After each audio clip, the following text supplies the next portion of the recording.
एक छोटे से गांव सूरजपुर में एक बहुत ही सुंदर बाग था। रंग बिरंगे फूल, मीठे फल और ठंडी हवा हर किसी का मन मोह लेती थी।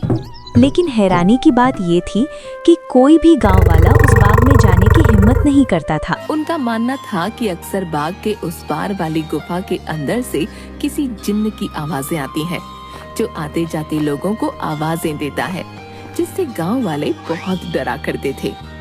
एक दिन गांव के दो युवक खेत पर आपस में बात करते हुए, अरे भाई, कल मैं उस बाग की तरफ गया था। वहाँ फिर से उस जिन की वही डरावनी आवाजें आ रही थी। अरे उधर मत जाना, वो गुफा, वहाँ से आवाजें आती हैं। जो भी गया वापस नहीं आया। एक दिन गांव का लड़का रोहित ये सब सुन रहा था। ये सब अंधविश्वास है, सच क्या है मैं पता लगाऊंगा। लेकिन अगले ही दिन गांव में सन्नाटा छा गया। रोहित की मौत हो चुकी थी। गुफा में उसे ले लिया। हमने कहा था वहाँ मत जाना। अब डर और भी बढ़ गया। उसी गांव में एक व्यापारी मोहन लाल रहता था। उसके दो बेटियां थी, अनु और तनु। तनु, चलो ना बाग में चलते हैं, कितने सुंदर फूल हैं वहाँ। नहीं दीदी, पापा मना करते हैं और रोहित भैया भी। डरने से सच नहीं बदलता, हमें सच्चाई पता करनी चाहिए। कल बाबूजी सुबह किसी काम से शहर जाएंगे, उनके जाते ही हम दोनों बाग में जाएंगे। रीमा अपना सिर हिलाती हुई, ठीक है। देखो मेरी प्यारी बेटियों, मैं किसी काम से शहर जा रहा हूँ। तुम दोनों अपना ख्याल रखना और उस बाग में फूल तोड़ने मत जाना। वो जगह अच्छी नहीं है, कोई भी गांव वाला वहाँ नहीं जाता, पता है ना।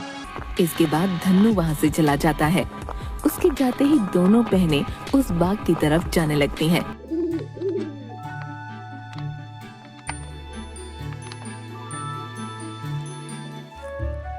बाग में पहुंचकर उन्होंने देखा दो अजनबी गुफा की ओर जा रहे थे। तभी एक डरावनी बूढ़ी औरत उनके सामने आ गई। रुको, वहाँ मौत है, वापस जाओ। डर के मारे वो अजनबी भाग गए। तुम दोनों भी यहाँ से चली जाओ, ये जगह सुरक्षित नहीं है। दीदी चलो, मुझे अच्छा नहीं लग रहा। नहीं, कुछ तो छुपाया जा रहा है, मैं सच जान कर रहूंगी। अनु अकेले ही गुफा के अंदर चली गई। अंदर अंधेरा था और अजीब सी आवाज गूंज रही थी। मुझे बचाओ, मैं यहाँ कैद हूँ। अनु डरते हुए आगे बढ़ी।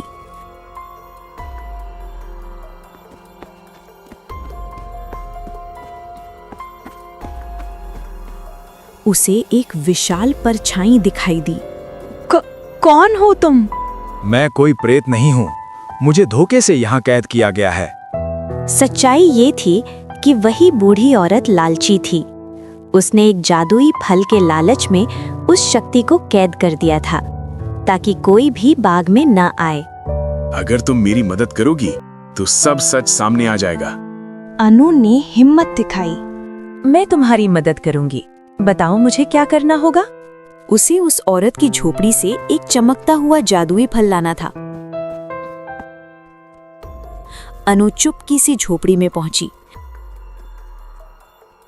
वहां बहुत सारे फल थे, लेकिन एक फल सबसे ज्यादा चमक रहा था। जैसे ही उसने फल उठाया, रुको, वो मेरा है। और अनु तुरंत भागने लगी और बूढ़ी औरत उसके पीछे भागने लगी।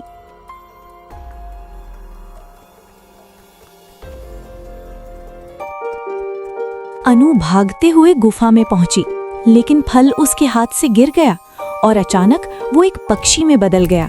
उसी समय बूढ़ी औरत आग में जलने लगी। लालच का अंत यही होता है। पक्षी उड़कर एक चमकती खिड़की के पास गया। अनु ने सही चाबी ढूंढकर खिड़की खोल दी और उसी पल वो शक्ति आजाद हो गई। तुम बहुत बहादुर हो, मांगो क्या चाहती हो। बस ये बाग हमेशा ऐसा ही सुंदर बना रहे। उस दिन के बाद बाग फिर से खुल गया। डर खत्म हो गया, गांव खुशहाल हो गया।